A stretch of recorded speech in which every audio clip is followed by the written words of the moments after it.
Other news tonight, a Florida man will not be charged after he shot and killed another man during an argument in a parking lot last week. Authorities say the shooter's rights are protected under the state's Stand Your Ground law. That shooting was caught on surveillance camera. As Eyewitness News reporter Emma Goss reports, it's raising questions about self-defense rights here in Kern County. Emma?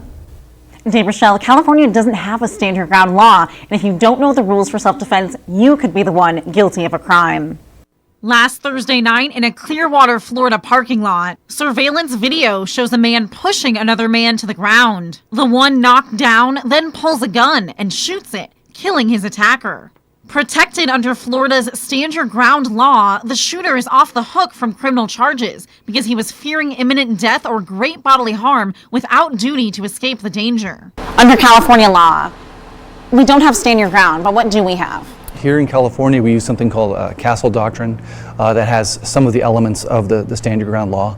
And basically, if you're inside your home, you're allowed to use reasonable force to protect yourself and other people in your home. Considered reasonable this past Saturday afternoon when an elderly resident in Northeast Bakersfield shot and wounded a suspected home burglar.